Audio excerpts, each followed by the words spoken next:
contenida en el ornato y sobria en el color. Sus espacios diáfanos y el planismo de sus estructuras completan una imagen arquitectónica de fresca y renovada modernidad, sorprendente desde la globalizada retórica del siglo XXI.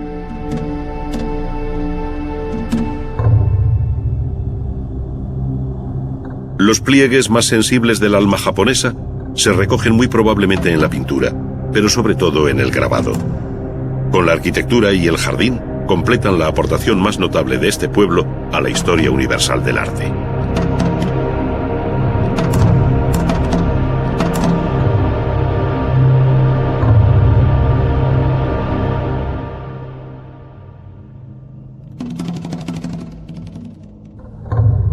Como no podía ser de otro modo, la primera pintura japonesa surgió en el ámbito religioso del budismo, inspirándose en aquel infinito universo que acabarían estereotipando mandalas de un modo muy gráfico.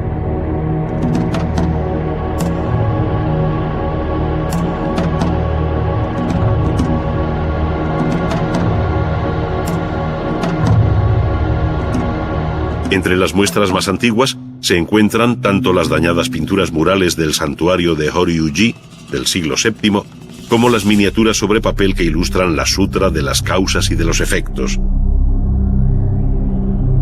Su nacimiento, el abandono de la corte, su retiro en la montaña, la meditación e iluminación y finalmente la conversión de los primeros discípulos.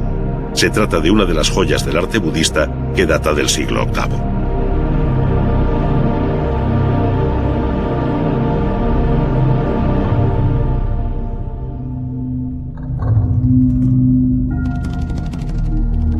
Otra de las obras maestras es la ilustración también de un emmaki, o rollo horizontal de papel, en el que se recoge la historia de Genji, de la primera mitad del siglo XII.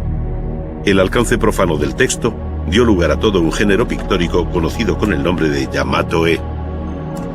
Nada escapó a los ojos de la pintura, desde el grave retrato cortesano de un shogun, como Minamoto no Yoritomo, pintado sobre seda con tinta por Fujiwara Takanobu en la segunda mitad del siglo XII, hasta poéticos paisajes sobre papel que visten mamparas y biombos de la época Muromachi, entre los siglos XIV y XVI.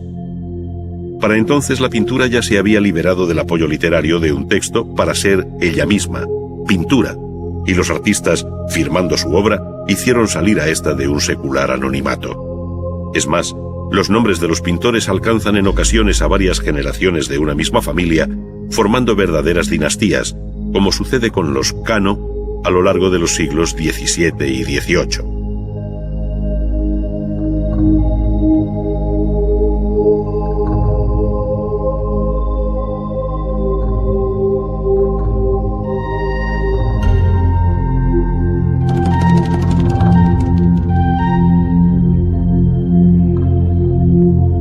El grabado en madera, o xilografía, también hubo de independizarse del texto al que inicialmente acompañaba para erigirse en un arte mayor, como sin duda lo fue a partir de la obra de Hishikawa Moronobu, que trabajó en la segunda mitad del siglo XVII.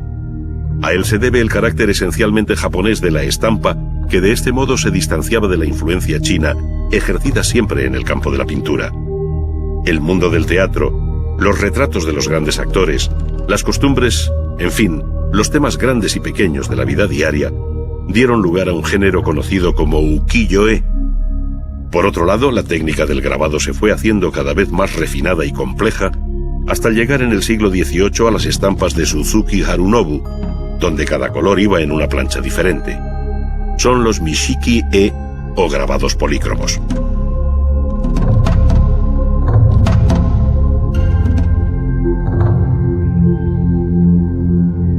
Elegancia en la composición y delicadeza en el trazo y el color son dos constantes que quedaron en la estampa japonesa, cuya historia se cierra en el siglo XVIII y principios del XIX con Utamaru, Okusai y Hiroshige.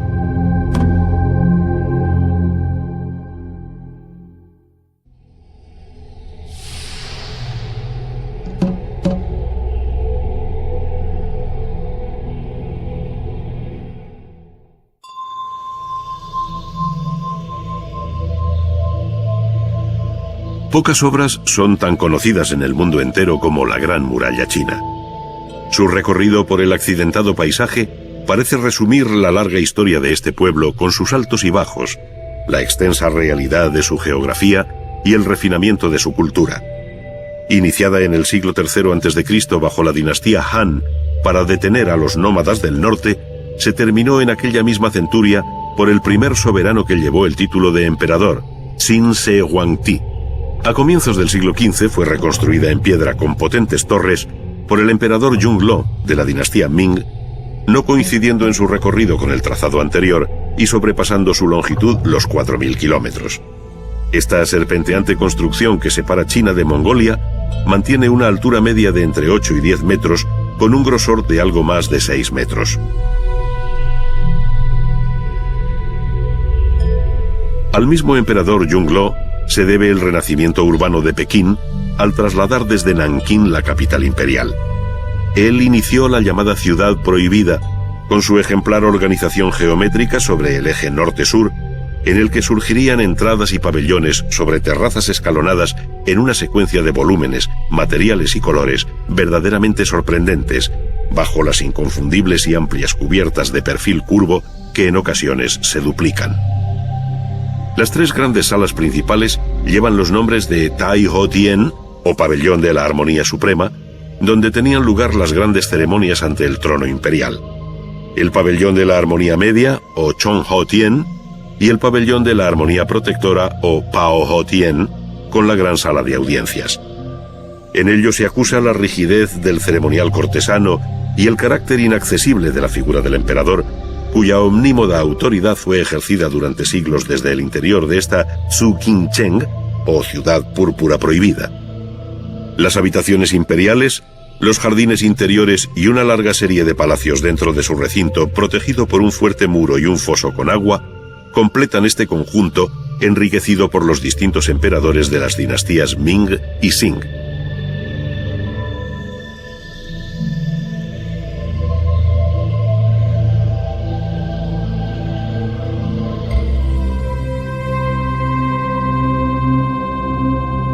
Al suroeste de la ciudad, Yongle hizo levantar el Templo del Cielo, de original planta circular y 3 alturas, que destruido por un incendio en 1889, se reconstruyó siguiendo su primitivo aspecto.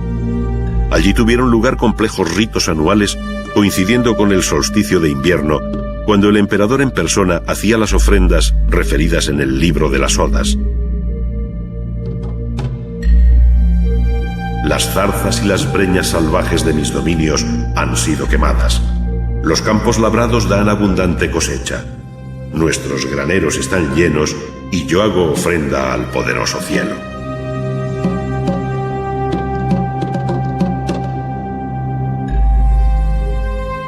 El budismo conoció su edad de oro en China entre los siglos IV y X, conservándose impresionantes testimonios de arquitectura y escultura rupestres en las grutas de Yungang y Longmen. Las figuras de Buda sedente hablan de aquel momento en que el confucianismo y el taoísmo se vieron temporalmente postergados por esta religión ecuménica que, procedente de la India, encontró firme apoyo en la dinastía Tang. Pero no solo fueron los templos excavados en la roca. La arquitectura religiosa en China ofreció un modelo inédito, la pagoda. Su imagen torreada resulta inconfundible en el paisaje por el escalonamiento y repetición de sus distintos cuerpos, que con el paso del tiempo se fue haciendo más esbelta y elegante. En su construcción se utilizó la piedra, pero sobre todo el ladrillo y la madera, alcanzando un gran refinamiento algunos ejemplos que han sobrevivido hasta nuestro tiempo, como la de Sakyamuni, de Fogongxi, en Xinxiang. Su planta octogonal multiplica los quiebros, luces y sombras, tanto vertical como horizontalmente, dando lugar a una atractiva torre que es en sí misma un auténtico belvedere sobre el paisaje. Por esta razón, no es de extrañar que en el siglo XVIII los paisajistas europeos incorporaran la pagoda a sus pintorescos jardines, soslayando el significado budista que alberga en su interior.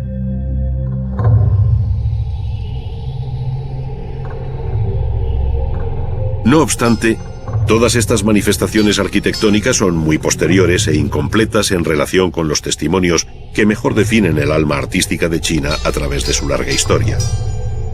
Materiales como el jade, el bronce o la porcelana han